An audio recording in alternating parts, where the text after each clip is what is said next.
kingdom come. In His name, in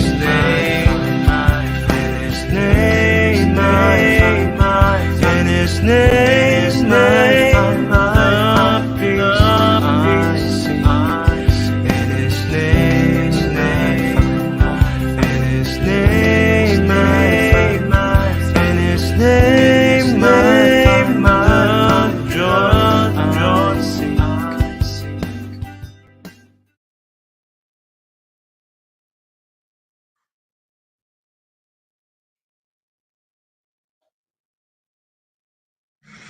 Ya, salam semua, kembali lagi kita di hari Senin yang selalu ceria ya, karena kita ditemani oleh pastor kita ya, yaitu Pastor Setio yang akan melaksanakan webinar learning ya di Zoom kita kali ini.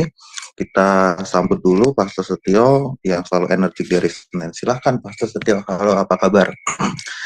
Ya, shalom teman-teman sekalian, keluarga rohani Sema Adonai, para pemirsa yang dikasih Tuhan, senang untuk bertemu kembali di acara ini. Kita akan memulai sebuah perjalanan untuk menelusuri kitab Yunus. Ya, tadi sudah diingatan kita tentang Yunus, untuk Yunus dimakan ikan, ditelan ikan. Dan kita akan melihat pelajaran-pelajaran apa yang bisa kita petik dari kitab Yunus ini, yang tentunya pastilah sangat memberkati kita semua. Ya, demikian Bro Agus, biar minggu ini kita mulai dengan dengan Senin yang ceria dan dengan pelajaran dari kitab Yunus ini. Silakan Bro Agus. Ya, terima kasih Pak Setio. Ini kita dimasuk ke edisi baru ya. Setelah kemarin kita upload udah selesai, kali ini kita masuk ke series berikutnya, yaitu kitab Yunus atau Yonah ya. Dan kali ini temanya adalah Tuhan memanggilmu, terima atau tidak ya. Kalau kita ada panggilan tuh biasanya ada accept or decline ya gitu Pastor ya. Ya, seperti itu. Apakah kita menerima panggilan tersebut atau kita decline panggilan tersebut. Oke, sebelumnya kita akan buka terlebih dahulu profil singkat dari beliau. Silakan Sister Aling.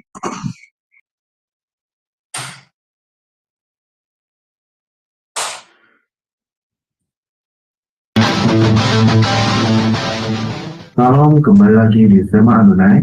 Dan kali ini kita akan memperkenalkan pembicara kita, yaitu Bapak Pendeta Setio Nugroho. Dan berikut adalah profil singkat dari beliau.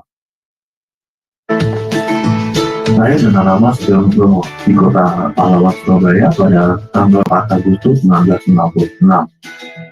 Riwayat pendidikan: Prata 1, Sarjana Teologi, Sekolah Tinggi Teologi Baptis Indonesia, Semarang. Prata 2, Magister Teologi STT Baptis Bandung. Prata 3, Doktor Teologi Institut Kristen Borneo. Hipnoterapis PhD. Superman. Behavior Culture BBC. Pengalaman: Wakil Ketua 1 Bidang Akademik STT Baptis Bandung dari mulai tahun 2013 sampai tahun 2015. Gembala Sidang Gereja Baptis Indonesia Iman Bogor sampai sekarang. Karya tulis: buku Korban Transformatif, Peran Roh Kudus dalam Khotbah yang Mengubah Hidup. Dari Zoom Sema Adonai terus menyuarakan pengajaran firman Tuhan yang membangun iman. Para narasumber pengajar di Zoom Sema Adonai sangat kompeten dan profesional. Kami mengundang Anda bergabung bersama kami di Zoom Sema Adonai.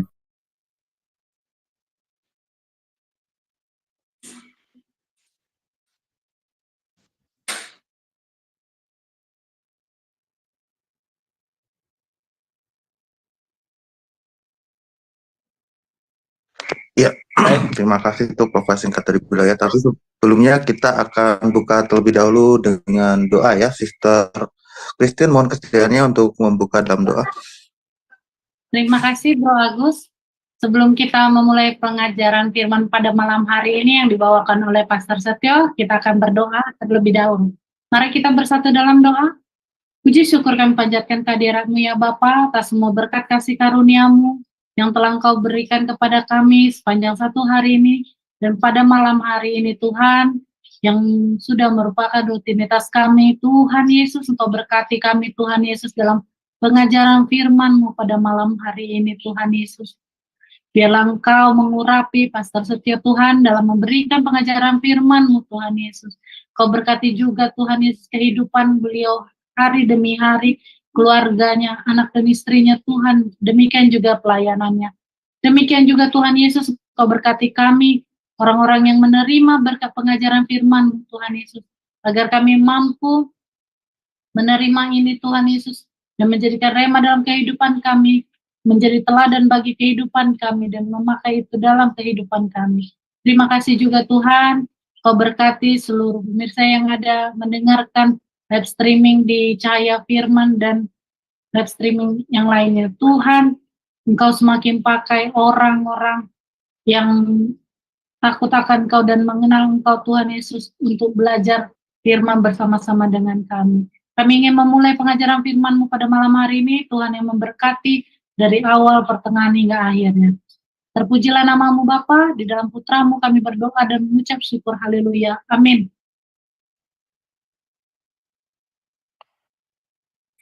Amin, terima kasih Sister Christine ya. Kita selanjutnya langsung ke Pastor Setio untuk pembelajaran kita. Silakan Pastor Setio. Baik, teman-teman sekalian, saya pakai HP, suaranya kurang jelas, kurang keras, terdengar di saya, jadi mohon maklum apabila ada sedikit gangguan, ya, karena dari hari Sabtu saya belum kembali ke rumah. Saya pergi dari rumah, ada pelayanan di kota lain, dan saya tidak membawa laptop ya, saya hanya membawa iPad dan membawa HP saja. Tapi biarlah kita nggak terlalu dihalangi oleh teknologi. Nah, teman-teman sekalian, kitab Yunus ini saya bagi menjadi 5 bagian atau 5 pelajaran. Kalau pasalnya ada 4, ya, tetapi untuk pelajarannya kita bagi menjadi 5 bagian, dan topik kita pada saat ini didasarkan kepada Yunus pasal 1 ayat 1 sampai dengan ayat 3 saja, dengan topik Tuhan memanggilmu. Nah, kita menerima atau tidak ya. Ketika Tuhan memanggil kita menerima atau kita menolaknya. Nah, ketika mendengar nama Yunus, secara otomatis atau naluriah, tentu ini yang sudah menjadi Kristen ya, kita diingatkan kepada cerita Yunus yang dimakan ikan, atau Yunus yang berada di perut ikan. Nah, itu terdengarnya seperti cerita kanak-kanak, dan sepertinya itu lebih ke cerita dongeng daripada sebuah kisah nyata.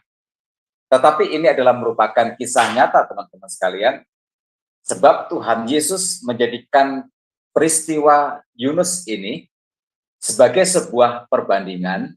Di dalam Injil Matius pasal 12 ayat 40 sampai dengan 41, Tuhan Yesus berkata seperti ini, sebab seperti Yunus tinggal di dalam perut ikan 3 hari 3 malam, demikian juga Anak Manusia akan tinggal di dalam rahim bumi 3 hari 3 malam. Pada waktu penghakiman, orang-orang Niniwe akan bangkit bersama angkatan ini dan menghukumnya juga. Sebab orang-orang Niniwe itu bertobat setelah mendengar pemberitaan Yunus, dan sesungguhnya yang ada di sini lebih daripada Yunus.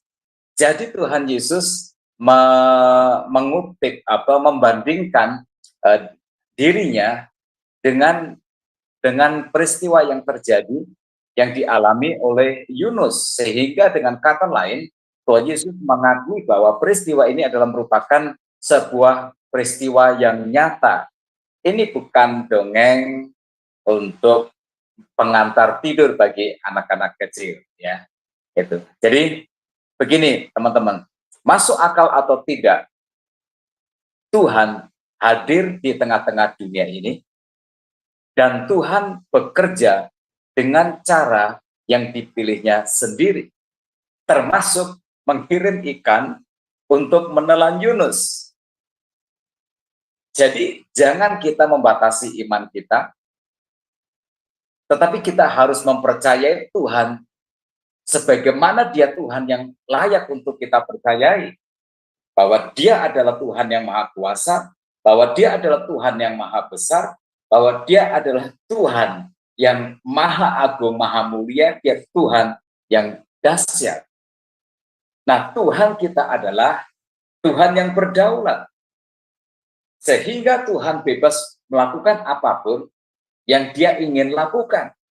Kalau kita percaya kepada Tuhan, maka kita juga percaya kepada Tuhan yang baginya tidak ada perkara yang mustahil. Kalau kita tidak percaya, maka kita akan gagal untuk mengenal Tuhan kita yang sebenarnya. Dan kita akan kehilangan hal-hal yang ajaib di dalam Tuhan. Nah, oleh sebab itu, yuk mari kita membuka hati kita percaya kepada Tuhan, kita percaya bahwa peristiwa yang terjadi di kitab Yunus ini, bahwa Yunus kemudian nanti, Senin depan, kita akan membahas sedikit, dia ditelan oleh ikan, dia tinggal di situ selama 3 hari 3 malam, itu sebuah peristiwa yang benar-benar terjadi. Bagi Tuhan tidak ada perkara yang mustahil. Nah, Yunus ini teman-teman sekalian hidup di zaman ketika Israel dipimpin oleh Raja Yerobeam. Itu sekitar abad 8 sebelum Masehi. Nah, Yerobeam adalah raja yang jahat. Dia menyembah berhala, dia tidak takut akan Tuhan, dan dialah yang menjadi penyebab pecahnya kerajaan Israel menjadi 2, kerajaan utara dan kerajaan selatan. Tapi kita sedang berada di selatan, kita sedang berada di wilayah kerajaan Israel. Maka panggilan Yunus menjadi nabi itu tidak terjadi di zaman ketika nabi dihargai di Israel.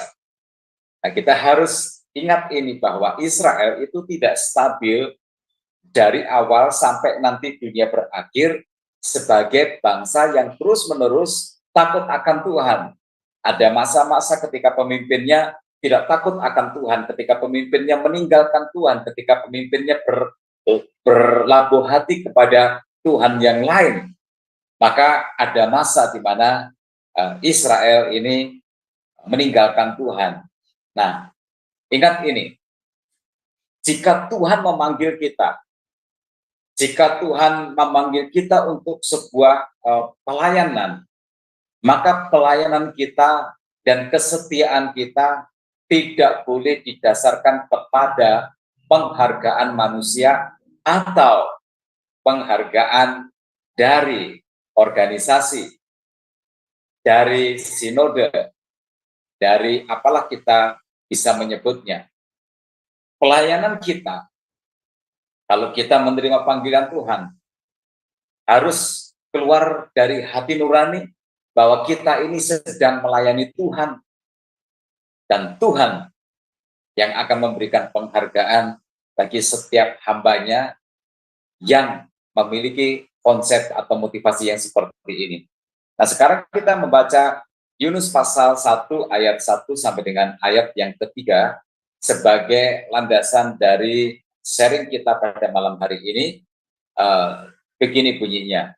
Datanglah firman Tuhan kepada Yunus bin Amitai demikian, bangunlah, pergilah ke Niniwe, kota yang besar itu, berserulah kepada mereka, karena kejahatannya telah sampai kepadaku. Tetapi Yunus bersiap untuk melarikan diri ke Tarsis, jauh dari hadapan Tuhan. Dia pergi ke Yafo dan mendapatkan di sana sebuah kapal yang akan berangkat ke Tarsis. Dia membayar biaya perjalanannya, lalu naik kapal itu untuk berlayar bersama-sama dengan mereka ke Tarsis, jauh dari hadapan Tuhan. Nah, teman-teman sekalian, Tuhan memanggil Yunus. Tetapi sayangnya, Yunus diutus Tuhan untuk pergi ke Niniwe, berkhotbah di sana, memperingatkan orang Niniwe supaya mereka bertobat, sehingga Tuhan tidak akan menjatuhkan hukuman kepada mereka. Nah, panggilan Tuhan ini membuat Yunus gak nyaman. Yunus gak bisa menerima panggilan Tuhan ini, sehingga dia kemudian lari, dan dalam kisah selanjutnya dia ditelan oleh ikan yang besar. Nah, dari peristiwa ini, apa yang kita bisa pelajari tentang panggilan Tuhan? Yang pertama, panggilan Tuhan itu bersifat khusus atau spesifik. Ini yang pelajaran pertamanya. Panggilan Tuhan itu bersifat khusus atau spesifik. Tuhan tidak berkata, Yunus, aku memanggilmu untuk menjadi hambaku, beritakan firmanku, bahwa orang-orang untuk percaya kepadaku, supaya mereka diselamatkan, supaya mereka diberkati oleh berkatku. Tidak. Panggilan Tuhan kepada Yunus itu spesifik. Yunus, pergilah ke Niniwe. Suruh mereka bertobat, supaya jangan hukumanku jatuh kepada mereka. Nah, teman-teman sekalian, jika Tuhan memanggil kita, maka ini yang harus kita tahu, bahwa Tuhan memanggil kita dengan panggilan yang spesifik. Kalau Tuhan menghendaki kita melayani, maka pelayanan yang Tuhan ingin kita lakukan adalah merupakan pelayanan yang spesifik. Jangan melakukan bidang pelayanan yang kita tidak dipanggil untuk melakukannya. Hanya karena apa? Hanya karena kita melihat orang lain melayani sebuah bidang pelayanan dan kelihatannya bagus, kelihatannya keren. Nah, panggilan Tuhan itu spesifik. Jangan melayani karena kita ikut-ikutan. Jangan melayani dengan alasan apapun juga, yang sesuatu yang Tuhan tidak pimpin kita untuk melakukan itu. Kita harus mengerti bahwa Tuhan ingin kita ini melakukan apa. Karena itu teman-teman sekalian, menjadi hamba Tuhan tidak bisa dicita-citakan. Kalau cita-cita, kita akan punya kecenderungan untuk meniru orang lain. Ya, orang lainlah yang akan menjadi inspirasi bagi kita, orang lainlah yang akan kita tiru. Ya, panggilan Tuhan itu adalah sebuah panggilan yang spesifik, sehingga saya punya teman, dia luar biasa dengan pengalamannya, wawasannya, tingkat pendidikannya yang tinggi. Dia terpanggil melayani Tuhan di mana coba? Di Papua. Karena saya berteman dengan dia dan pernah saya ditolong beliau ketika mau berangkat ke Thailand. Jadi saya menjadi teman Facebooknya dia juga. Dan saya kadang-kadang melihat postingan dia, bagaimana dia pergi dari satu wilayah, dari wilayah pedalaman ke wilayah pedalaman yang lain. Luar biasa sekali. Sementara dia punya anak yang harus dia bertanggung jawab untuk menghidupi anak-anaknya dan juga untuk menyekolahkan anak-anaknya. Tapi dia mengerti, dia diberi hati oleh Tuhan. Dia bisa mendefinisikan panggilan hidupnya, bahwa Tuhan mengutus dia untuk pergi ke Papua. Saya juga punya murid yang begitu dia mau lulus, dia sudah menemukan panggilannya. Ketika kami berkunjung, dia sedang dipersiapkan oleh sebuah yayasan yang nanti akan mengutus dia. Apa yang dia katakan kepada kami? Dia terpanggil hatinya untuk pergi ke pedalaman, dan pedalaman itu adalah pedalaman Papua. Dia mengambil bidang pendidikan dan dia rindu untuk mengabdikan ilmunya, untuk membangun SDM anak-anak di sana supaya anak-anak Papua di pedalaman itu memperoleh pendidikan yang semestinya. Jadi panggilan itu yang asli adalah panggilan yang spesifik. Maka kadang-kadang saya melihat kalau ada orang lain memperlakukan panggilan itu seperti orang bekerja di kantor atau orang berkarir di manalah seperti itu, selalu berpindah-pindah demi mengejar posisi, sehingga dari waktu ke waktu karirnya semakin hari semakin naik, semakin tahun semakin naik. Nah, teman-teman sekalian, yuk kita sekarang melihat diri kita sendiri. Ketika kita dipanggil Tuhan, apakah kita memahami, menyadari bahwa kita dipanggil Tuhan secara spesifik? Saya pernah mendapatkan cerita dari senior kami di STBI Semarang. Luar biasa sekali. Setiap kali weekend, dia pergi ke kolong jembatan. Mengapa? Di sana dia berbicara kepada orang-orang yang tinggal di kolong jembatan itu. Dia memberitakan Injil, dia bersaksi kepada mereka, dia mencoba untuk menyentuh hati mereka. Dan ketika dia menjadi orang yang satu-satunya melakukan itu, luar biasa. Semua yang sekolah teologi itu, apa yang dipikirkannya adalah bahwa nanti dia akan berkarir di gereja. Syukur-syukur gereja itu adalah gereja kota, dan syukur-syukur gereja itu adalah gereja yang besar, sehingga kehidupannya terjamin dan dia tampak seperti seorang yang hamba Tuhan yang terhormat, yang disegani, yang ya begitulah. Tapi senior saya ini dengan setia dia datang ke setiap kolong jembatan dan dia bersaksi kepada orang-orang yang tinggal di sana. Orang ini adalah orang yang menemukan bahwa Tuhan memanggil dia secara spesifik ke situ. Jadi kalau begitu teman-teman sekalian, yuk mari kita renungkan kembali. Mari kita melihat, memeriksa diri kita sendiri. Mari kita mengingat-ingat waktu kita dipanggil Tuhan dulu. Tuhan menaruh ke dalam hati kita sebuah beban apa untuk kita melakukan. Itu yang pertama. Panggilan Tuhan itu spesifik. Seperti Yunus dipanggil ke Niniwe, maka demikian pula kita dipanggil oleh Tuhan untuk sebuah tugas pelayanan yang spesifik, yang khusus. Jangan khawatir bahwa kita akan menjadi berbeda dengan orang lain. Tuhan yang punya rencana dalam kehidupan kita. Lalu kemudian yang kedua, teman-teman sekalian, panggilan Tuhan itu kadang-kadang tidak sesuai dengan keinginan hati kita. Ya, panggilan Tuhan itu kadang-kadang tidak sesuai dengan keinginan hati kita. Yunus diutus Tuhan untuk pergi ke Niniwe, dan dia nggak ingin dia pergi ke sana. Itu sama sekali nggak sesuai dengan harapan dia, dengan keinginan hati dia. Nah, pertanyaannya adalah mengapa? Saya menemukan 3 alasan. Alasan yang pertama, Niniwe adalah ibu kota kerajaan Asyur. Memangnya kenapa kalau dengan ibu kota kerajaan Asyur? Asyur itu menyembah berhala.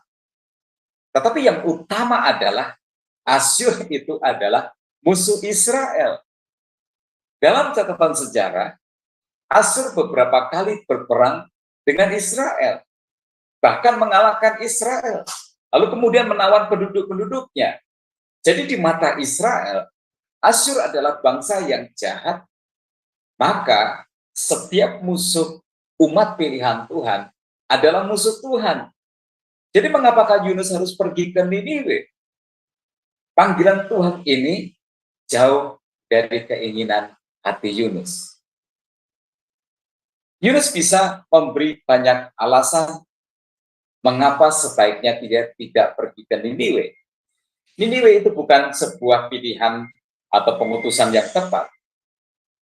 Dalam peperangan, tentara Asyur membunuhi setiap laki-laki Israel dan anak-anaknya, dan kemudian wanitanya ditawan. Mungkin juga diperkosa, yang namanya perang, siapa yang tahu? Siapa yang bisa mengontrol situasi apa yang sedang terjadi?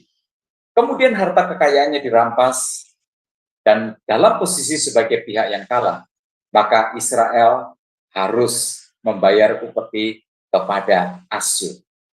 Itu sesuatu yang menjadi beban ekonomi bagi Israel, bagi rakyat Israel. Yunus punya sejuta alasan untuk membenci Asyur.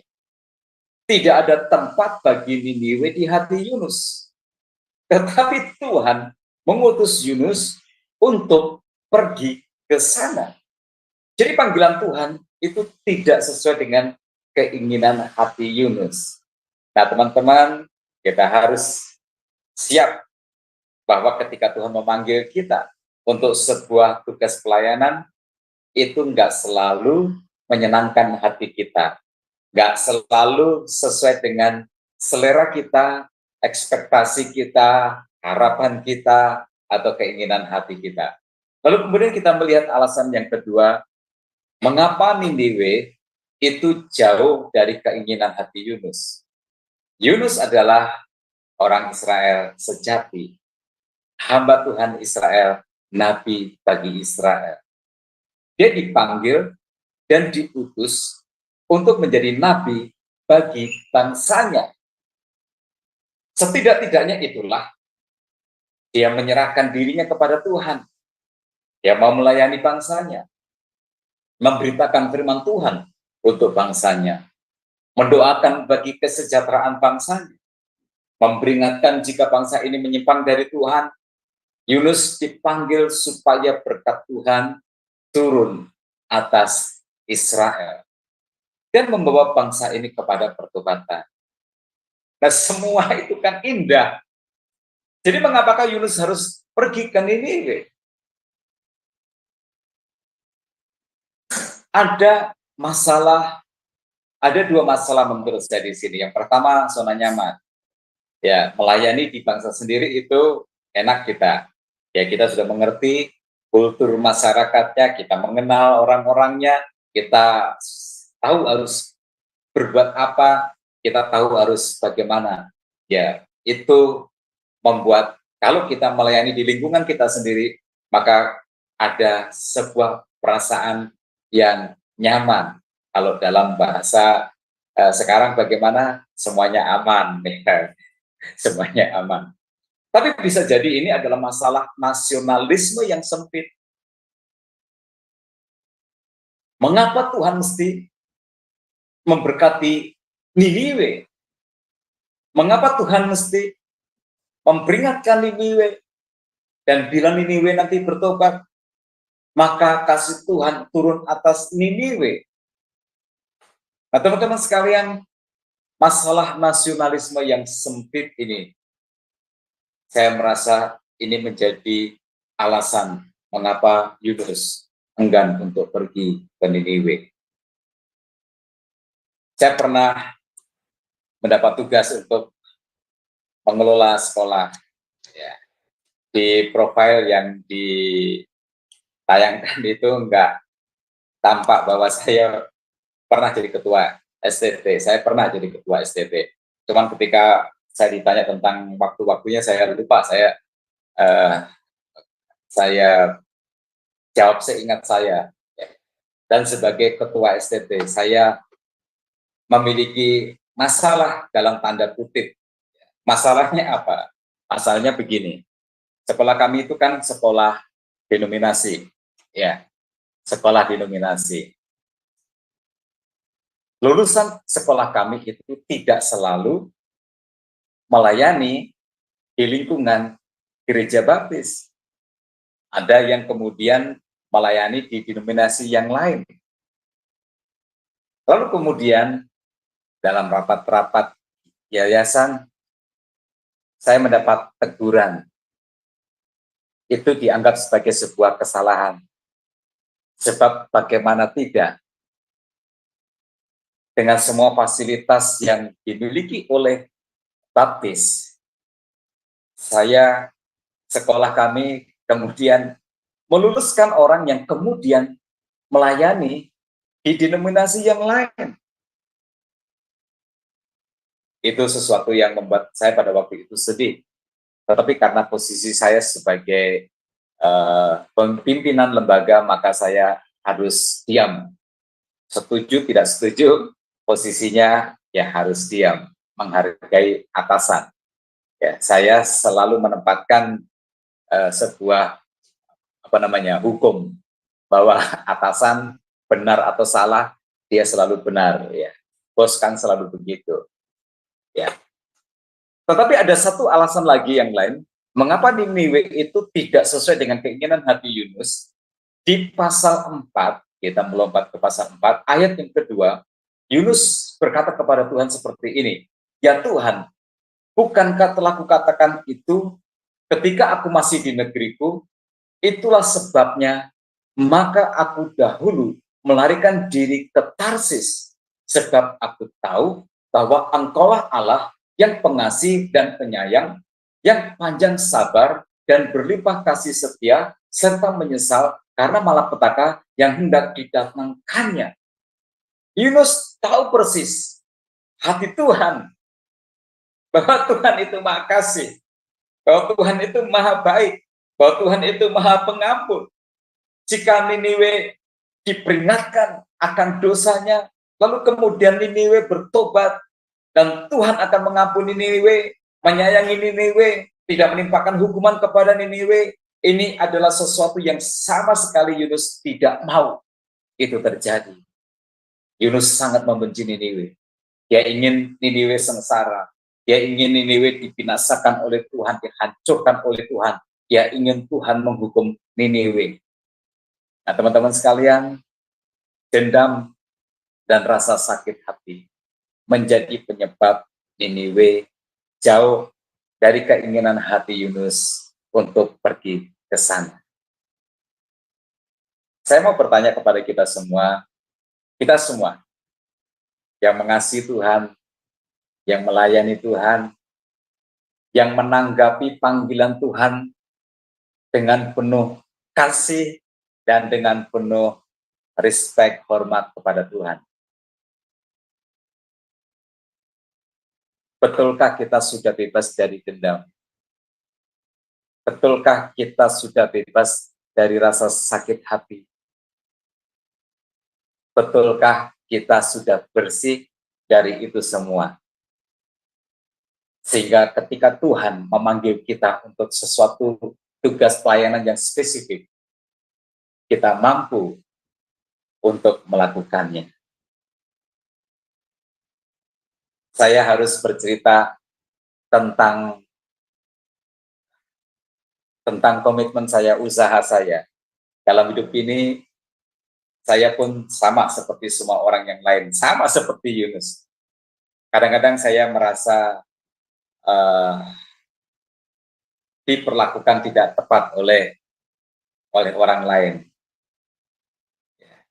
Sehingga ada rasa sakit hati, dirugikan dengan vulgar, sehingga ada rasa yang tidak nyaman di hati. Nah, teman-teman sekalian, saya sudah membuat sebuah keputusan kepada Tuhan. Tuhan, aku berdoa memaafkan semua orang menyakiti hatiku ataupun merugikan aku, baik itu sengaja atau tidak sengaja, baik itu besar ataupun kecil.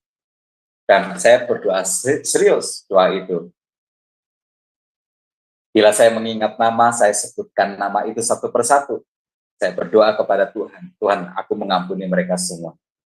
Karena aku ingin melayani Tuhan dengan hati yang tulus, dengan hati yang murni, dengan hati yang suci. Nggak ada dendam, nggak ada sakit hati kepada siapapun. Suatu hari, saya mendapat kabar bahwa ada seorang rekan hamba Tuhan yang belasan tahun saya nggak pernah ketemu, dan beliau dalam keadaan sakit, stroke, dan rupanya sudah berlangsung cukup lama, ya lebih dari setahun. Tapi saya nggak pernah mendengar, karena saya bertugas di kota yang lain waktu itu. Jadi, saya mengajak teman yang mengenal baik, yang berhubungan baik dengan beliau. Dialah yang memberitahukan kepada saya, dan saya bilang, tolong antar saya bertemu dengan dia. Nah, saudara-saudara, teman-teman sekalian, Tuhan bekerja dengan indah, dengan manis. Kita janjian di tanggal, di jam, di waktu yang sudah ditentukan, dan ketika mau berangkat, dia nelpon saya, Pak, saya lupa rumahnya. Jadi kita harus ketemu teman kita yang lain untuk supaya kita diantar ke hamba Tuhan ini yang sakit ini. Nah, ketika dia menyebutkan nama itu, saudara-saudara, teman-teman, kok saudara-saudara, ketika menyebutkan nama itu adalah sebuah nama yang saya lupa. Saya masih menyimpan rasa tidak nyaman dengan dia atas kecurangan yang dia lakukan. Ya. Waktu itu saya bergelut kepada Tuhan dan berkata, Tuhan, terima kasih. Saya lupa nama ini. Dan saya belum mendoakan dia untuk pengampunan. Sehingga ketika mendengar nama itu, ada sesuatu yang gak enak di hati. Dan puji Tuhan, Tuhan bekerja dengan indahnya. Saya bertemu dengan beliau di rumahnya, dalam keadaan yang baik, yang damai, karena saya sudah terlebih dahulu memaafkannya. Dan kemudian diantar bertemu dengan hamba Tuhan yang sakit itu. Jadi pertanyaan saya adalah begini, apakah kita sudah bebas dari dendam, dari rasa sakit hati? Apa pelajarannya bagi kita? Melayani Tuhan itu bukan melakukan apa yang kita sukai, lalu kemudian kita atasnamakan untuk Tuhan, atau kita atasnamakan sebagai pelayanan bagi Tuhan. Pelayanan itu melakukan apa yang Tuhan inginkan melalui diri kita. Nah, itulah namanya pelayanan, itulah yang namanya panggilan Tuhan. Masalahnya, bersediakah kita? Tentu jawabannya berpulang kepada diri kita masing-masing. Di ayat yang ketiga dikatakan begini, tetapi Yunus bersiap untuk melarikan diri ke Tarsis, jauh dari hadapan Tuhan. Ia pergi ke Yafo dan mendapat di sana sebuah kapal yang akan berangkat ke Tarsis. Ia membayar biaya perjalanannya, lalu naik kapal itu untuk berlayar bersama-sama dengan mereka ke Tarsis, jauh dari hadapan Tuhan. Nah, Tuhan memanggil Yunus, tetapi Yunus menentukan sendiri apa yang ingin dia lakukan, sehingga Yunus lari dari panggilan Tuhan. Jadi Yunus menolak panggilan Tuhan, dia lari dari panggilan itu. Dikatakan di dalam ayat yang ketiga ini, bahwa dia menjauh dari hadapan Tuhan. Nah, teman-teman sekalian, ini pelajaran penting kalau kita lari dari Tuhan. Kita lihat ada akibat. Kita lihat ada akibat. Nah, akibat yang pertama adalah bahwa masuk kepada jebakan iblis. Setan akan dengan senang hati memuluskan pelarian kita dari Tuhan. Coba bayangkan, ketika Yunus pergi ke Yafo, Yafo itu adalah kota pelabuhan, untuk lari dari Tuhan. Kapal sudah siap untuk membawa dia ke Tarsis. Nah, ingat ini, apalagi di zaman itu, kapal itu tidak siap setiap saat ada. Saya beri contoh ya, karena saya ada jemaat asalnya dari Papua. Kalau naik kapal ke Papua, itu ongkosnya lebih murah daripada naik pesawat terbang. Tetapi masalah dengan kapal adalah itu tidak tersedia setiap hari.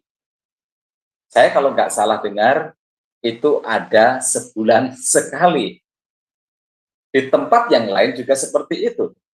Ada yang seminggu sekali atau 2 minggu sekali. Apalagi di zaman waktu itu. Tapi ini kok sepertinya pas banget. Pas Yunus lari dari Tuhan dan dia pergi ke Yafo, ke pelabuhan, nggak harus menunggu, kapalnya itu sudah siap. Nah, teman-teman sekalian, kalau kita lari dari Tuhan, seakan-akan semua hal yang kita butuhkan untuk kita lari dari Tuhan, untuk kita jauh dari Tuhan itu tersedia. Nah, itu sebabnya hati-hati dengan jebakan iblis. Seakan-akan segala sesuatunya berjalan dengan baik, keadaan mendukung, situasi mendukung, maka berhati-hatilah untuk membuat sebuah kesimpulan. Itu tidak berarti bahwa Tuhan ada di pihak kita. Kalau kita lari dari Tuhan, setan akan dengan sukacita menyediakan semua fasilitas yang kita perlukan untuk membawa kita sejauh mungkin dari Tuhan. Setan akan memudahkan semua urusan kita, sehingga seolah-olah kita sedang membuat sebuah keputusan yang tepat. Jadi kita harus berhati-hati dengan keputusan atau keinginan hati kita sendiri yang tidak sesuai dengan keinginan Tuhan. Kalau ada orang Kristen tidak ingin, misalnya, kalau ada orang Kristen tidak ingin lagi pergi ke gereja, maka setan dengan senang hati akan mempertemukan dia dengan orang-orang yang sakit hati dengan gereja, sehingga seolah-olah keputusannya untuk tidak ke gereja itu sudah tepat. Karena ada orang-orang yang seia sekata, yang mendukung, yang sekemistri, ya, yang sama, ya. Kalau kita benci dengan seseorang, hati-hati, ya. Kalau kita nggak suka, benci sama seseorang, maka setan akan dengan sukacita menolong kita untuk menemukan banyak sekali alasan mengapa kita memang harus membenci dia.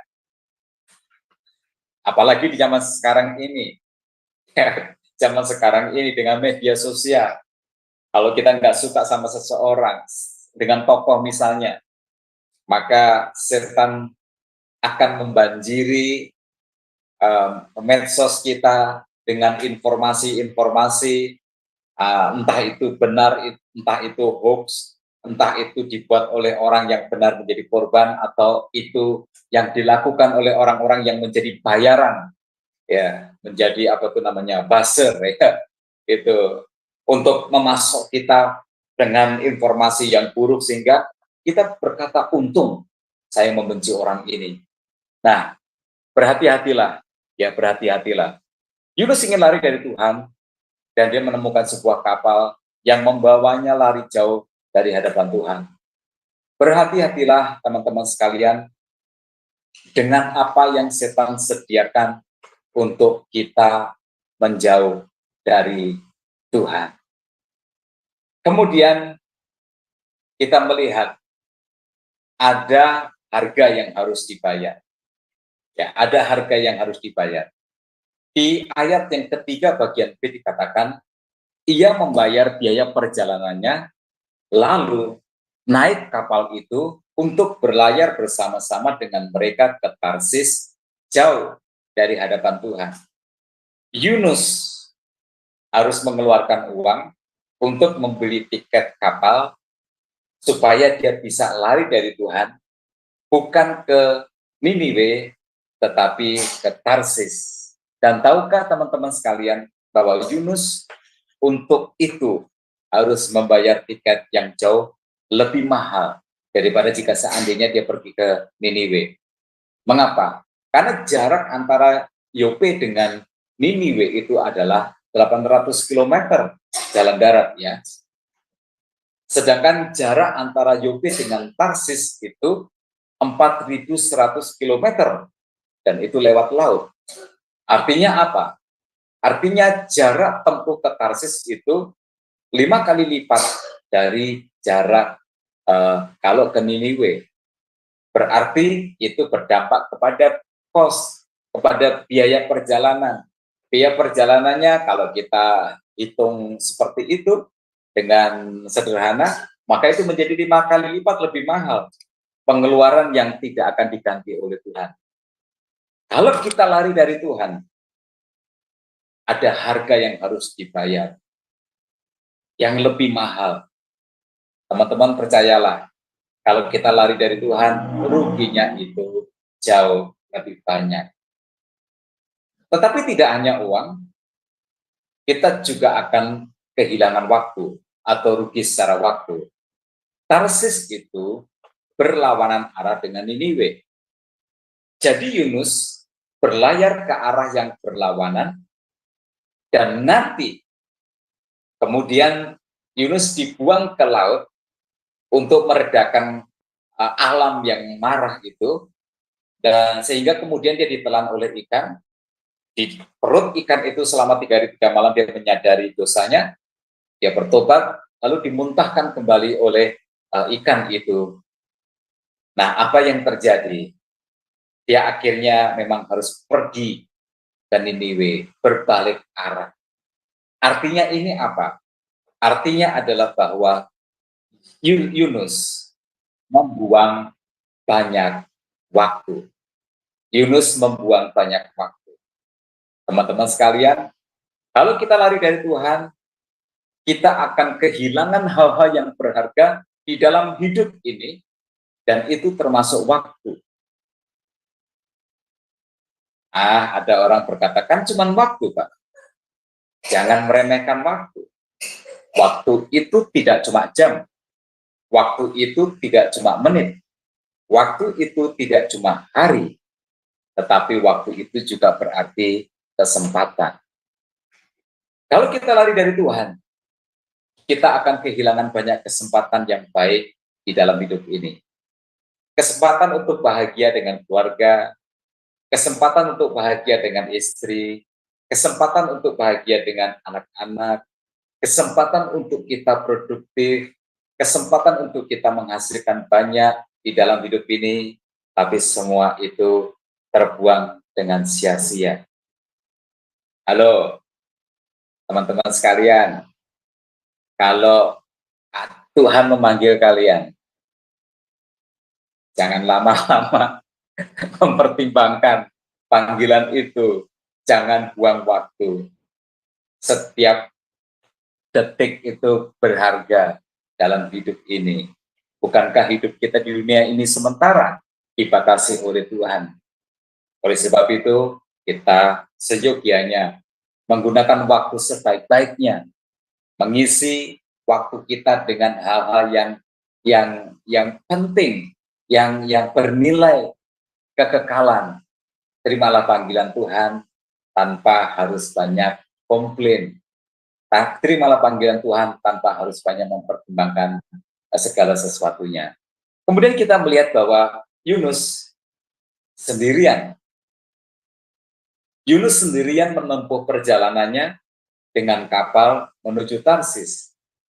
Kalau kita lari dari Tuhan, kita akan kehilangan banyak teman, kita akan kehilangan keluarga rohani, kita akan merasa seperti dikucilkan, kita akan merasa seperti dibuang, kita akan merasa seperti tidak diperhatikan, tetapi bukan karena kita yang dikucilkan, tetapi karena kitanya sendirilah yang menjauh dari keluarga rohani kita. Ya,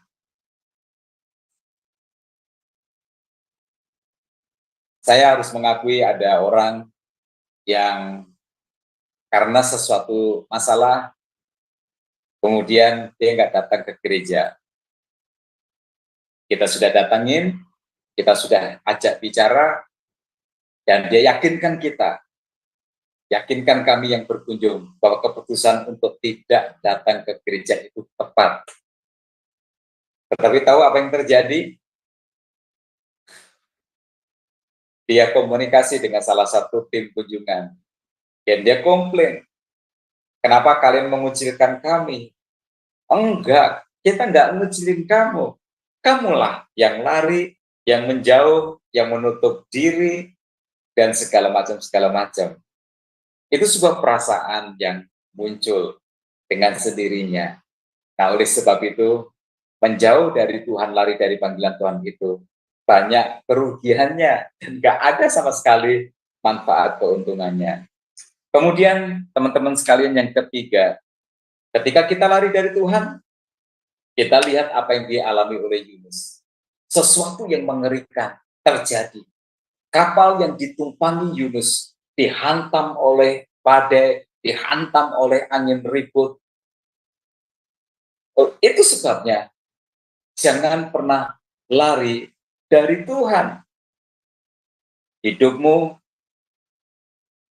rumah tanggamu, usahamu, bisnismu bisa dihantam oleh badai yang besar. Harga yang harus dibayar akibat lari dari Tuhan itu bisa sangat mahal. Oleh sebab itu teman-teman sekalian, siapapun kalian, saya mengenal atau tidak mengenal, kalian mengenal saya ataupun tidak, dengarkan ini. Jangan meninggalkan Tuhan. Hidupmu bisa dihantam oleh badai. Dan engkau tidak bisa berbuat apa-apa ketika itu terjadi. Harapan kita kan hanya kepada Tuhan. Tetapi justru dari Tuhanlah kita menjawab. Karena itu apa yang harus kita lakukan? Yuk, mari kita belajar taat. Jangan memelihara dendam. Karena pada dasarnya Yunus ini dendam sakit hati kepada Asyur. Sehingga dia tidak mau pergi ke Niniwe. Karena dendam sakit hati, tidak mampu memaafkan, hanya akan menjauhkan kita dari panggilan Tuhan. Membuat kita akhirnya mengambil sebuah keputusan yang salah.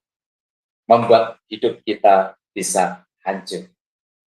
Jadi teman-teman, yuk, mulai dari sekarang, ketika Tuhan memanggil kita, ingat, jangan menolak. Terimalah. Dia tahu apa yang dia lakukan. Ketika Tuhan memanggil kita, jangan merasa, kok saya nggak mampu Tuhan. Tuhan tidak mencari orang yang mampu, tetapi Tuhan mencari orang yang mau. Ketika Tuhan memanggil kita, jangan berkata, Tuhan, nggak bisa. Saya pasti nggak mampu untuk melakukannya. Teman-teman sekalian, Tuhan tidak pernah salah memilih seseorang untuk dipanggil melayani Dia. Baik, pesan ini untuk kita semua. Baik mereka yang dipanggil untuk menjadi hamba Tuhan, maupun mereka secara khusus ya, maupun mereka yang dipanggil untuk melayani Tuhan di dalam keseharian kehidupan mereka. Karena itu, saya pesan untuk kita semua, bila Tuhan memanggilmu, terimalah. Ada anugerah besar yang mengiringi setiap langkah kehidupan kita. Terima kasih, Tuhan Yesus memberkati. Saya kembalikan kepada Bro Agus sebagai moderator.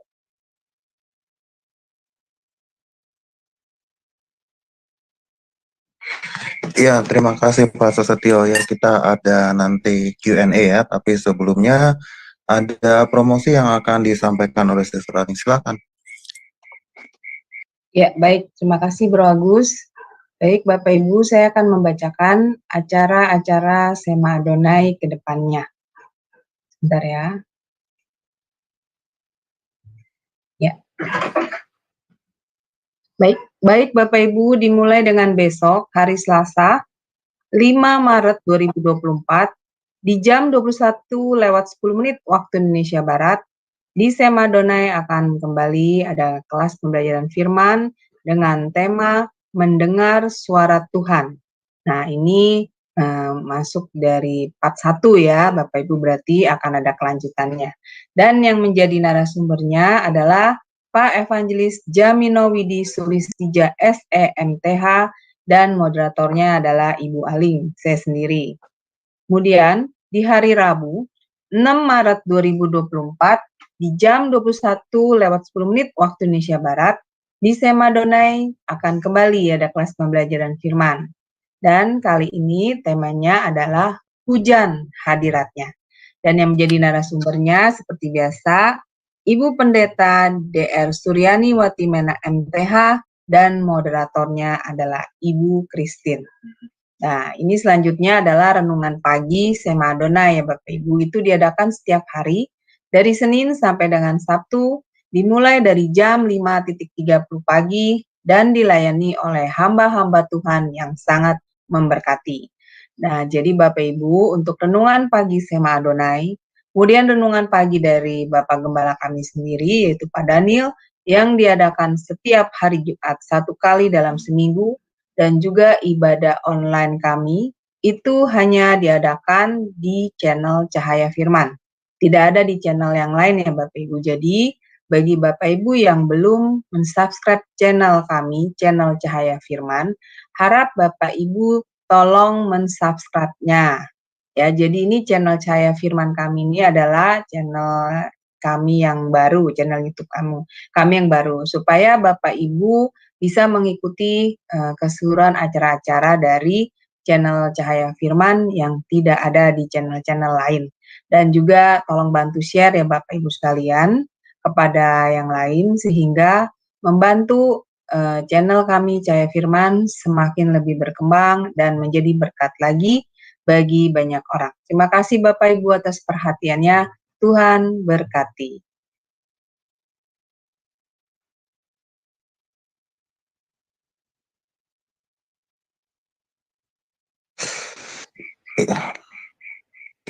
Ya, terima kasih Sister Aling ya atas tadi promosi acara kita.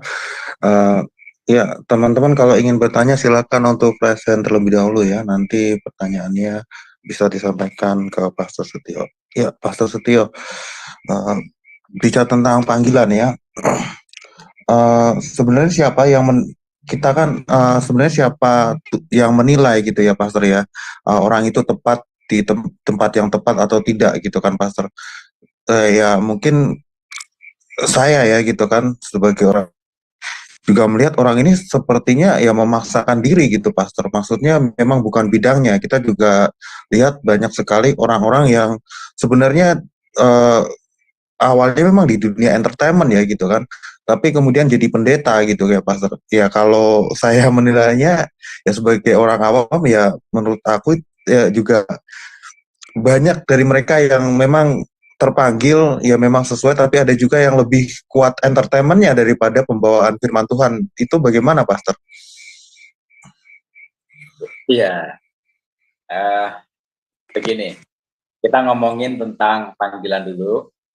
Ya, panggilan Tuhan itu dalam diri seseorang bisa diketahui oleh dua pihak ya. Yang pertama oleh pribadi orang itu sendiri harus ya. Karena itu adalah merupakan hubungan pribadi dia dengan Tuhan. Jadi seseorang bisa berkata begini, saya merasa Tuhan memanggil saya, menghendaki saya untuk menjadi hambanya. Bila dia misalnya sudah bekerja, nah dia bisa berkata bahwa saya mendapat dorongan hati untuk melepaskan pekerjaan saya dan kemudian melayani Tuhan. Itu. Tetapi bisa juga orang lain atau hamba Tuhan lain yang seperti dituntun oleh Tuhan bahwa kamu, saya yakin kamu dipanggil oleh Tuhan untuk melayani Tuhan, untuk menjadi hambanya. Nah, itu bisa saja terjadi, tetapi yang utama adalah bahwa diri orang itu harus merasa ya, diri orang itu harus merasa. Nah, kemudian konsep untuk melayani Tuhan, menjadi hamba Tuhan itu kebanyakan kalau menurut saya yang tadinya merupakan sebuah panggilan pribadi antara diri orang itu dengan Tuhan, saya nggak bilang semua, kemudian ketika itu dibawa ke sistem, ya dia harus sekolah teologi untuk pendidikan, dan itu memang harus ya. mempersiapkan diri, dan setelahnya dia lulus, dia kemudian masuk ke sebuah pelayanan yang bersistem. Ya, setiap gereja memiliki sinode, setiap sinode memiliki sistemnya sendiri-sendiri. Ya, nah tentu sistem tidak salah, ya, karena itu diperlukan untuk mengatur, ya, itu diperlukan untuk mengatur. Organisasi itu nggak salah, karena sesuatu yang tidak diorganisasikan akhirnya menjadi sebuah kekacauan. Tetapi masalahnya adalah bahwa kadang-kadang seseorang itu lalu berubah ketika dia masuk ke sistem. Dia berkonsep seperti orang sekuler yang bekerja di kantor. Ya, dia menyikapinya sebagai pekerjaan, dia menyikapinya sebagai sebuah karir, dia menyikapinya sebagai sebuah profesi dan memperlakukan itu seperti itu. Nah, bila demikian, maka apa ya namanya, pergeseran itu bisa terjadi, ya. Jadi saya ngomongin begini dulu, ya, sebelum menanggapi tentang yang tadi, ya. Pergeseran itu bisa terjadi, ya. Belakangan ini ada sebuah peristiwa di mana ada seorang ibu yang akan dioperasi, diangkat payudaranya. Kami tidak dihubungi karena dia bukan jemaat kami, ya. Tetapi istri saya mendengar bahwa beliau punya keadaan seperti itu, lalu mengonfirmasi, mengirim WA menanyakan benarkah itu, dan dia jawab benar.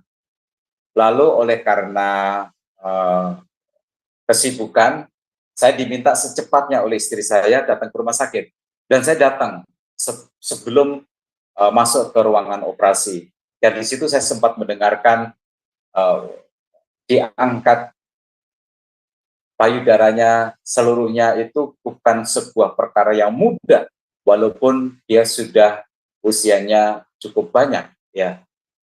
Saya mendengarkan curhatan beliau, kemudian ketika menjelang masuk ruangan operasi, saya mendoakan beliau, gitu.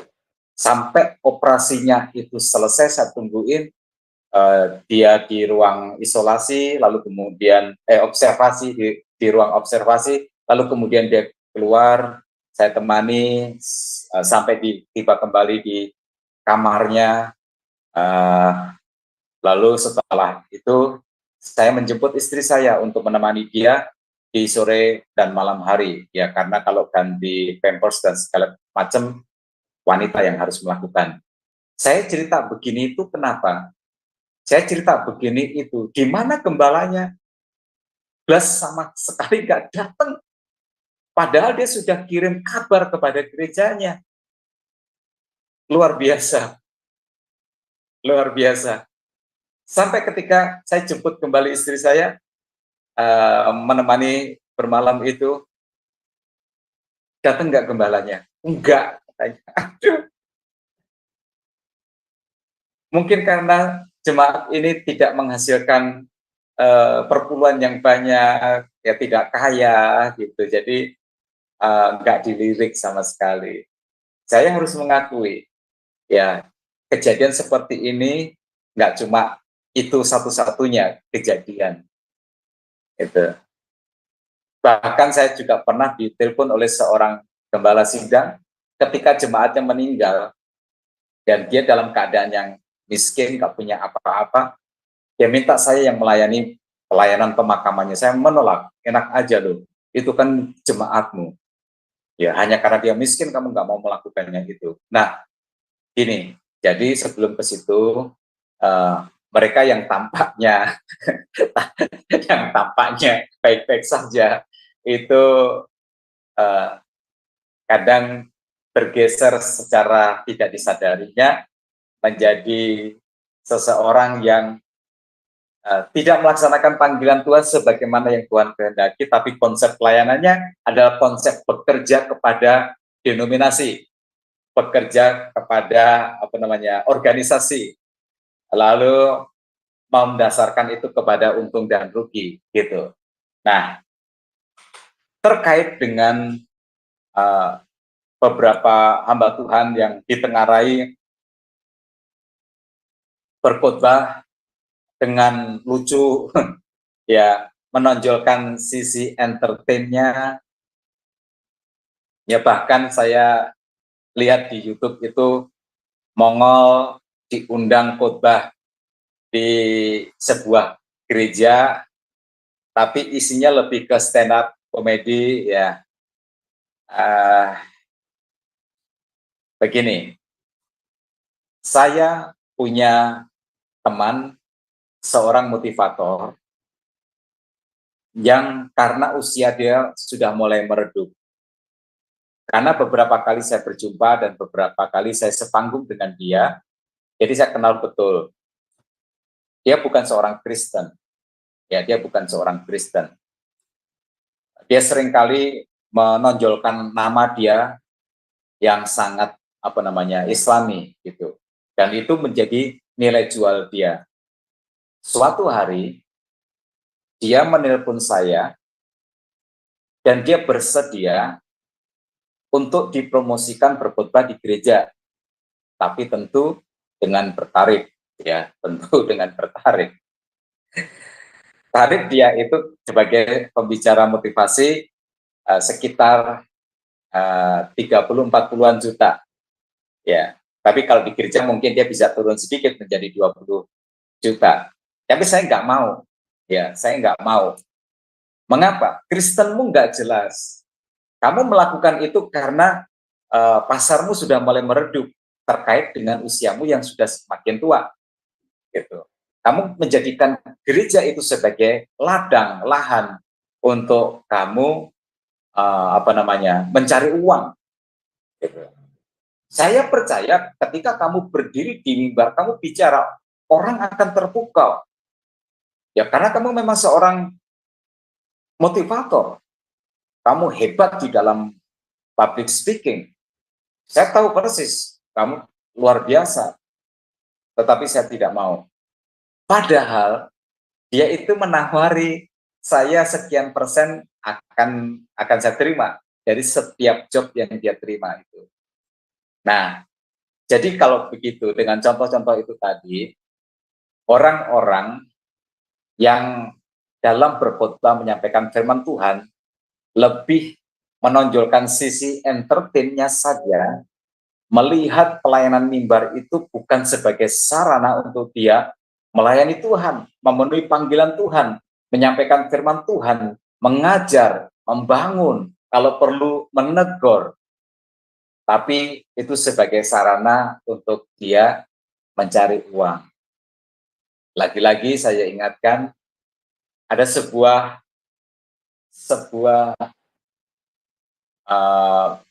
majalah atau sebuah akun di Instagram yang membahas tentang hamba-hamba Tuhan, dan rupanya mereka di kalangan tertentu tapi sedang berkejar-kejaran dengan teman-temannya untuk saling memiliki barang-barang yang mewah.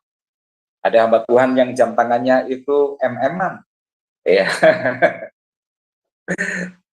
Walaupun ada hamba Tuhan yang terkenal yang saya tahu menghasilkan uang banyak, tapi dia pakai jam tangan yang tetap yang sederhana. Ya, selalu ada yang baik, ada yang nggak baik.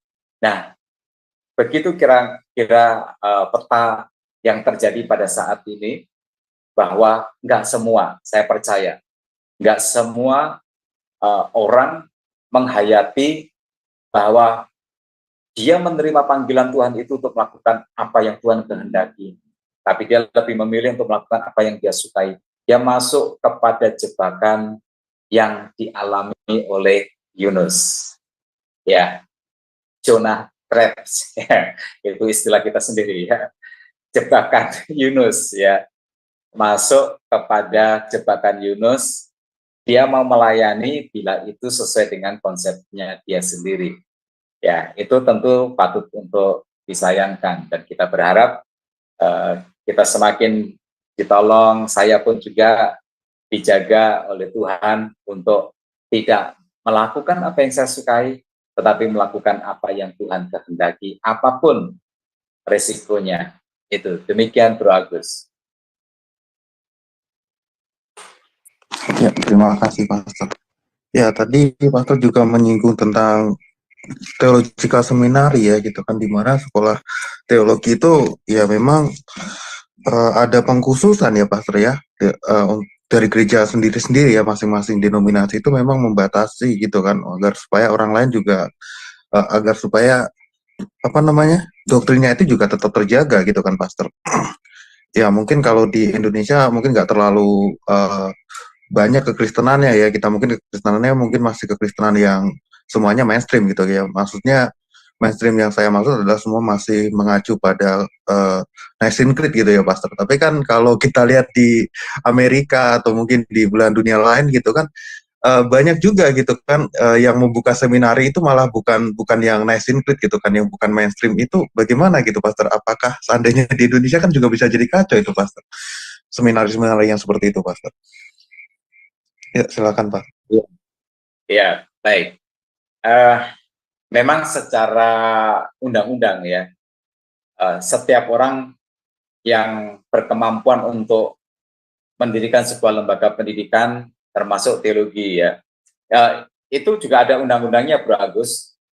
Saya pernah membuat proposal terkait dengan lembaga pendidikan yang kami dirikan, tapi itu bukan tentang teologi, tapi tentang pengembangan sumber daya manusia ya, itu. Dan keikutsertaan masyarakat dalam pendirian sekolah itu ada undang-undang yang membolehkan ya, yang membolehkan, karena semua kalau dibebankan kepada pemerintah atau Kementerian Pendidikan, maka negara nggak sanggup untuk memenuhi kebutuhan pendidikan rakyatnya, sehingga ada undang-undang yang mengizinkan masyarakat berpartisipasi bikin sekolah. Jadi secara undang-undang tentu boleh siapapun mendirikan sekolah teologi ya, mendirikan sekolah teologi. Saya pernah diminta untuk membantu, tapi ini zaman dahulu kala, diminta untuk membantu mengajar sebuah sekolah teologi yang kampus nggak punya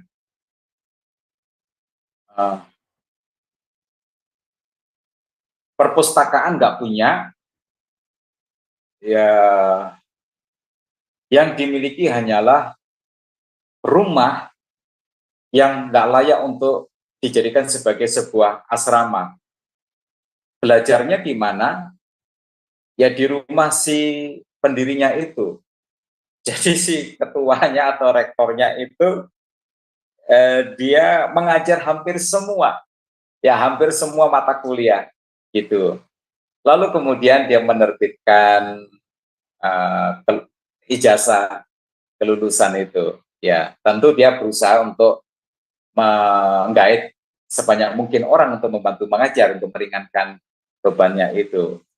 Dan ketika diperiksa oleh Pemimas Kristen terkait dengan izin operasional, saya terpaksa meminjamkan buku-buku saya, karena buku saya lebih banyak daripada sekolah itu, ya, supaya sekolah itu punya perpustakaan, nah, seolah-olah begitu, ya. Dan tempat yang dipakai karena nggak ada lagi adalah garasi, gitu, ya, garasi. Saya percaya bahwa si Pemimas Kristen yang menginspeksi itu tahu bahwa ini nggak benar, tapi karena kebaikan, kemurahan hati pejabat, maka lolos ya, dia mendapatkan izin operasional.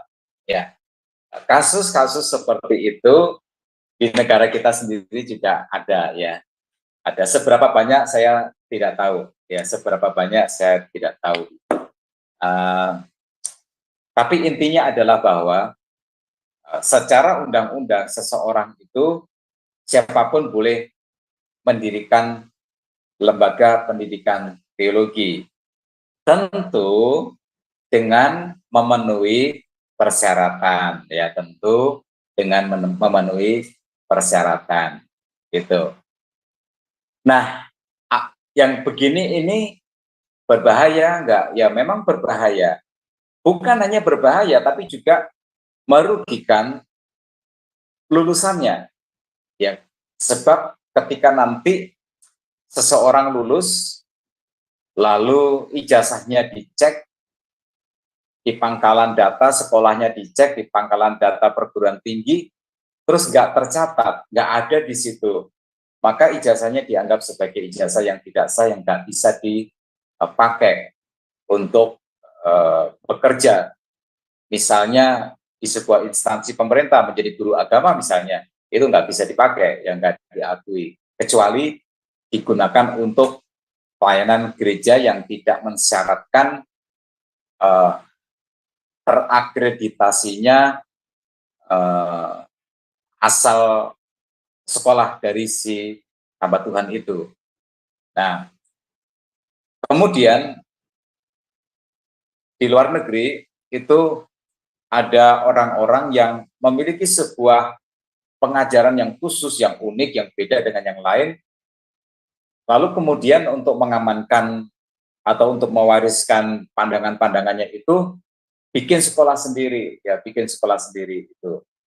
Nah, kita mengetahui bahwa ada kelemahan yang bisa dimanfaatkan oleh orang-orang seperti ini. Kelemahannya itu apa? Ya, karena saya pernah di lembaga pendidikan, jadi saya tahu ya, kelemahannya adalah masyarakat tertentu itu merasa bahwa sekolah itu mahal. Ya, sekolah itu mahal. Di daerah-daerah tertentu di luar Jawa sana itu, kalau seseorang itu ada tinggal di lingkungannya sendiri, maka dia tahu bahwa dia nggak mungkin akan berkembang. Dan sekolah teologi seringkali memberikan kemudahan-kemudahan berupa keringanan biaya, ya keringanan biaya. Saya punya senior, ya saya punya senior, dan dia sering mempromosikan sekolahnya. Dia menjadi dosen di sebuah sekolah teologi di Solo. Dia sering mempromosikan ininya itu loh, mempromosikan sekolahnya itu belajar di situ gratis. Coba apa nggak enak gitu? Ya, biaya SPP-nya, SKS-nya gratis. Ya, biaya asrama gratis. Biaya makan minumnya, pokoknya bawa diri aja lah datang ke sana. Itu. Saya bingung, ya, nggak ada makan siang yang gratis. Semua yang digratiskan itu akan berdampak kepada kualitas yang nggak bisa dipertanggungjawabkan. Kecuali orang itu satu atau dua di antara ribuan orang itu kemudian ada yang spesial, pandai, jenius, berkomitmen tinggi, begitu, dan lain sebagainya. Ya, itu maka di negara kita itu kan ada BAN-PT, Badan Akreditasi Nasional Perguruan Tinggi. Tujuannya adalah untuk menjaga standar mutu dari setiap sekolah supaya itu dipenuhi setiap sekolah sehingga tidak merugikan mahasiswa yang datang belajar dan kemudian lulus gitu. Jadi begitu Bro Agus, kita kalau melihat ada sekolah teologi yang biayanya mahal, kok sekolah teologi mahal, itu biasanya akan berdampak kepada kualitas. Jadi juga jangan kita cela. Saya beberapa kali di DM oleh orang, dia cerita dia ingin studi lanjut S2 gitu, tapi dia nggak punya biaya. Ya, kalau saya nggak mau bantu. Ya, saya berketetapan begini, kamu S2, kamu mau belajar S2, tapi uang kamu minta-minta, ya kamu nggak punya sama sekali. Itu berarti kamu orang yang tidak berkualitas sama sekali, yang nggak seharusnya kamu studi lanjut di S2 itu. Saya nggak akan bantu, gitu. Nah, jadi kita punya keprihatinan terhadap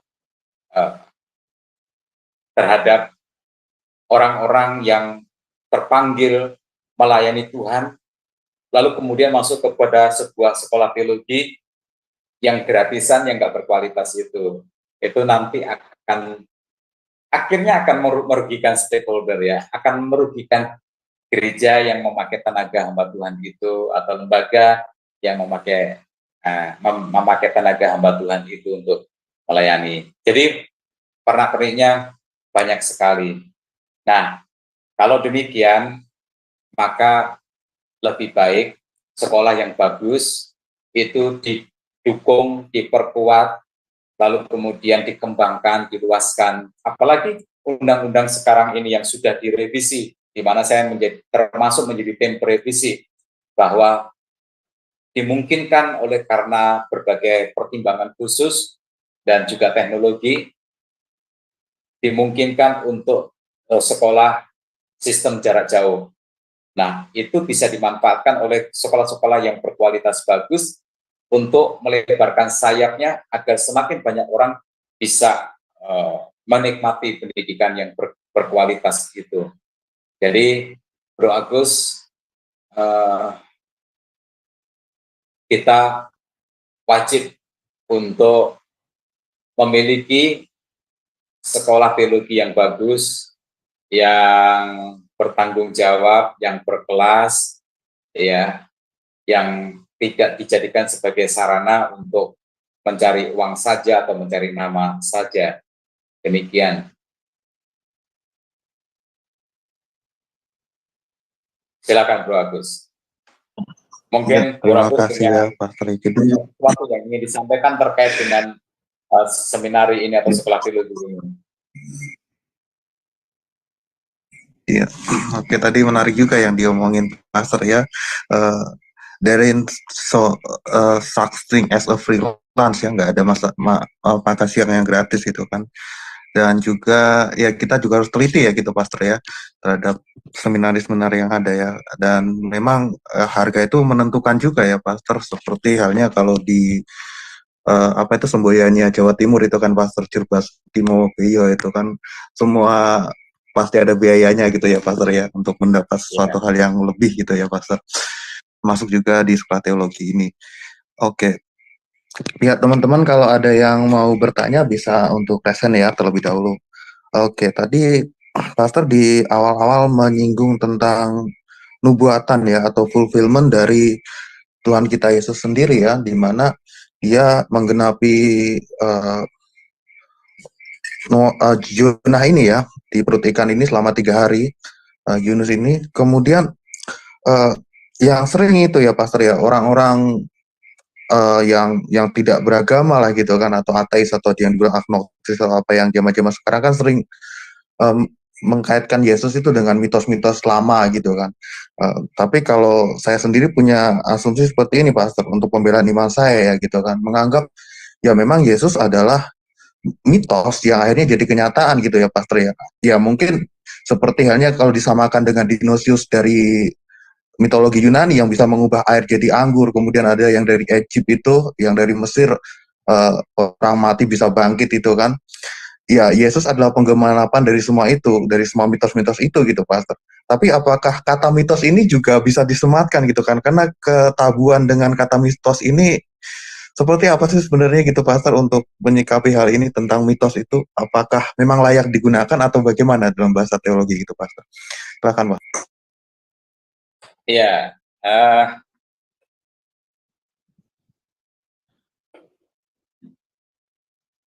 ya kalau ya ini pasti kalau kita semua yang pernah sekolah teologi kan akhirnya ketemu dengan masalah ini ya.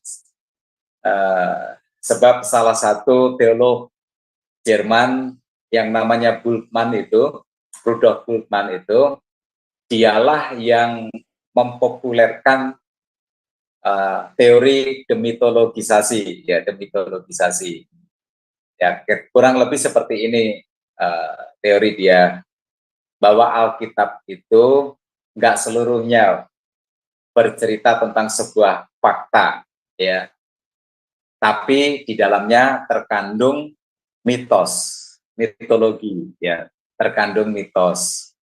Nah, mitos itu adalah merupakan metode orang kuno ketika dia ingin menyampaikan sebuah pesan atau sebuah pengajaran.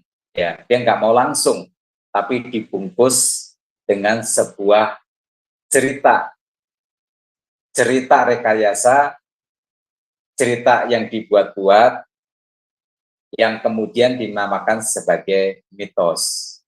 Maka Rudolf Bultmann berpendapat tugas setiap sarjana Alkitab, sarjana teologi, adalah membaca Alkitab lalu kemudian melihat mana yang fakta dan mana yang mitos. Nah, terkait dengan mitos-mitos itu, maka mitos itu harus dikeluarkan dari dalam Alkitab. Sehingga yang tersisa adalah cerita yang benar-benar merupakan fakta atau kebenaran. Nah, itu yang kemudian diistilahkan dengan demitologisasi. Ya, demitologisasi. Melepaskan dan membuang, mencopot hal-hal yang dianggap mitos. Nah, salah satu yang yang cukup menarik itu adalah kisah tentang Tuhan Yesus memberi makan 5.000 orang, laki-laki saja, nggak terhitung perempuan dan anak-anak, dengan 5 roti dan 2 ekor ikan. Ya. Penganut teologi yang mengatakan bahwa itu adalah mitos, berkata bahwa mujizat itu tidak benar-benar terjadi. Tidak ada pelipat gandaan 5 roti dan 2 ekor ikan itu menjadi cukup untuk 5.000 orang. Maka itu dijelaskan dalam penjelasan yang masuk akal bila didekati dengan teori psikologi. Jadi, ketika waktu tiba makan bersama-sama, nggak ada makanan. Nggak ada makanan. Tetapi kemudian ada seorang anak kecil yang mempersembahkan bekal makanannya 5 roti dan 2 ekor ikan. Dan itu disaksikan oleh semua orang. Sehingga hati mereka menjadi sangat malu, terpukul. Kalau seorang anak kecil punya kerelaan hati seperti itu, kenapa yang dewasa kok pelit? Sehingga akhirnya kemudian dengan penyesalan dan malu, masing-masing orang mengeluarkan bekalnya itu. Maka semua orang memiliki makanan yang berlimpah-limpah sampai sisa 12 keranjang. Nah, itu gara-gara mitos, maksudnya gara-gara teori demitologisasi. Nah, jadi waktu saya mendengar kata mitos ini, saya secara naluriah akan berpikir, mitos itu apa dong? Mitos itu apa? Mitos itu adalah sebuah cerita, entahkah itu berasal dari fakta peristiwa nyata ataupun tidak. Dia dikatakan mitos sebab dia tidak bisa divalidasi tentang kebenarannya, bahwa itu peristiwa yang benar-benar terjadi atau tidak. Lah, nggak ada yang namanya mitos, adalah cerita yang dihasilkan di abad 21 ini. Nggak ada yang namanya sebuah mitos berasal dari sebuah cerita yang diciptakan di tahun 2023. Nggak ada. Tetapi itu ditulis atau itu dihasilkan oleh cerita dari mulut ke mulut yang umurnya itu ribuan tahun atau ratusan tahun. Nah, ingatlah Di masa itu, mana ada catatan, mana ada dokumentasi bahwa ini benar terjadi, lalu kemudian seperti yang dilakukan oleh Josephus itu loh, ya, dia mendokumentasikan peristiwa-peristiwa penting yang terjadi di Israel. Nggak ada, kan zaman ribuan tahun yang lalu, tradisinya itu kan tradisi lisan. Sebuah peristiwa itu benar nggak benar, nggak ada upaya untuk merekod atau untuk mendokumentasikan sebagai sebuah kebenaran, sebagai sebuah fakta sejarah itu. Jadi peristiwa itu benar terjadi atau tidak terjadi, karena itu merupakan tradisi lisan, maka dunia modern menyebutnya sebagai mitos. Itu karena nggak bisa divalidasi benar nggak benernya itu. Nah, kalau begitu, apa yang dibilang mitos itu mesti nggak benar terjadi. Berdasarkan itu enggak. Mungkin ada yang cerita yang dikarang-karang dalam rangka mengajar anak-anak kecil, dan mungkin memang ada sebuah kisah nyata yang juga digunakan sebagai sebuah alat untuk mengajar kepada anak kecil atau orang lain. Nah, maka keyakinan saya begini, Bro Agus. Apakah mitos itu selalu dongeng? Enggak juga. Saya percaya tidak. Ya, ada yang benar dan ada yang tidak benar.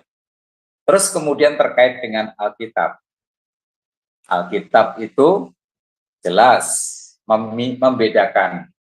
Ada memang pengajaran dalam Alkitab yang berupa perumpamaan. Namanya juga perumpamaan.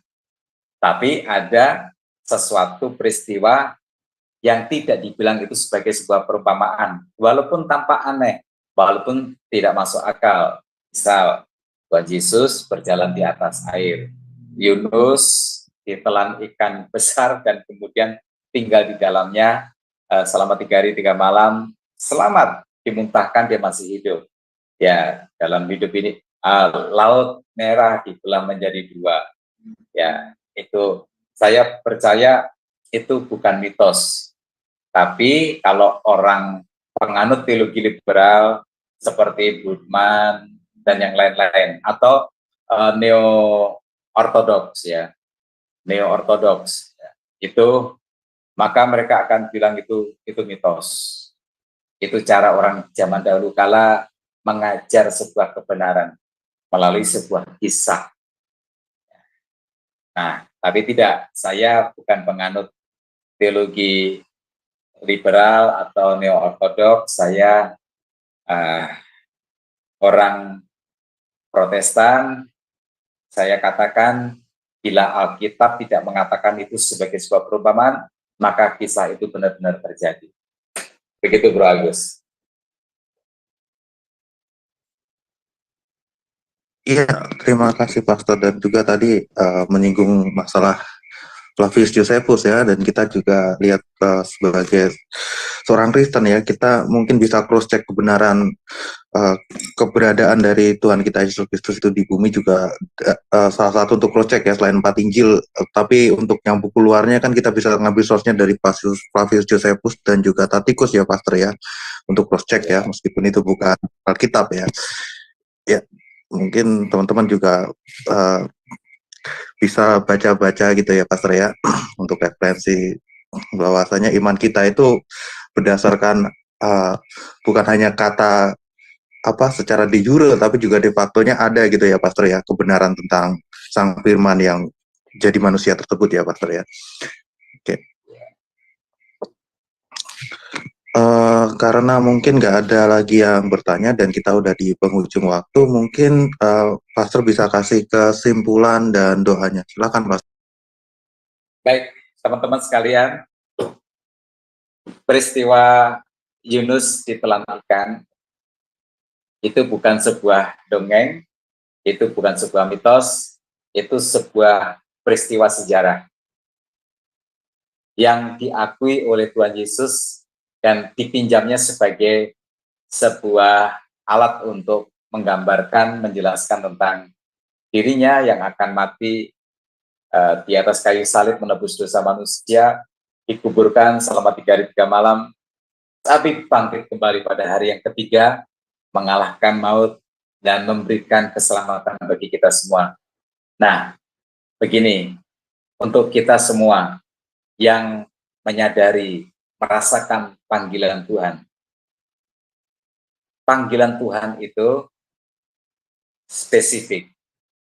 Maka temukan panggilan Tuhan di dalam kehidupan kita untuk apa kita dipanggil dan bagaimana kita mau melakukan itu. Kemudian yang kedua, bahwa panggilan Tuhan itu kadang tidak sesuai dengan keinginan hati kita. Kita dipanggil untuk melakukan apa yang Tuhan kehendaki, bukan yang kita kehendaki. Kita dipanggil untuk melakukan apa yang Tuhan sukai, bukan apa yang kita sukai. Oleh sebab itu, bila kita harus membersihkan diri dari segala motivasi hati kita, yuk kita bersihkan diri. Ada yang menonjol dari Yunus adalah dendam, sakit hati kepada orang-orang Niniwe atau orang-orang Asyur. Betulkah dalam kita mengikut Tuhan, kita sudah dibersihkan dari sakit hati, dari dendam, dari kemarahan kepada orang lain? Kalau begitu, yuk kita sadari bahwa Tuhan mengasihi semua orang berdosa. Tuhan ingin diselamatkan. Dan misi Yunus oleh Tuhan untuk menyelamatkan orang-orang Niniwe yang berdosa itu sebagai bentuk kasih Tuhan kepada semua orang. Mari kita berdoa. Bapa Surgawi, terima kasih. Kami bersyukur bahwa Tuhan sungguh Engkau sangat baik. Kasih setiamu tak pernah berubah. Tuhan, hari ini kami telah belajar tentang panggilan Yunus. Bagaimanapun, apa yang Tuhan kehendaki dan rencanakan adalah merupakan panggilan yang indah yang kami harus terima. Tolong kami dimampukan untuk melaksanakan apa yang Tuhan kehendaki dalam hidup ini, supaya kami dapat melayani Tuhan menjadi hamba-Mu yang berkenan di hati-Mu. Berkati para pemirsa, berkati keluarga kami, keluarga rohani Sema Adonai, supaya semua yang kami lakukan adalah merupakan sebuah pelayanan yang tulus, yang keluar dari hati nurani yang terdalam, bahwa kami mau menaati Tuhan, kami mau mengasihi Tuhan, kami mau melakukan apapun yang Tuhan kehendaki untuk kami lakukan. Terima kasih Bapa. Di dalam nama Tuhan kami, Yesus Kristus, kami berdoa. Haleluya. Amin. Silakan Bro Agus. Ya, terima kasih Pastor Setia atas pembelajaran kita pada Senin hari ini ya, pada Senin malam hari ini di waktu Indonesia, dan kita akan berjumpa di seri Kitab Yunus ini ya, masih ada beberapa lagi ya. Dan untuk teman-teman, kita setiap hari ada renungan pagi ya, jam 5.30 waktu Indonesia Barat, jangan lupa. Dan esok harinya kita dengan pembicara yaitu Bapak Gembala kita, Bapak Daniel Palungan ya. Tuhan Yesus memberkati. Amin.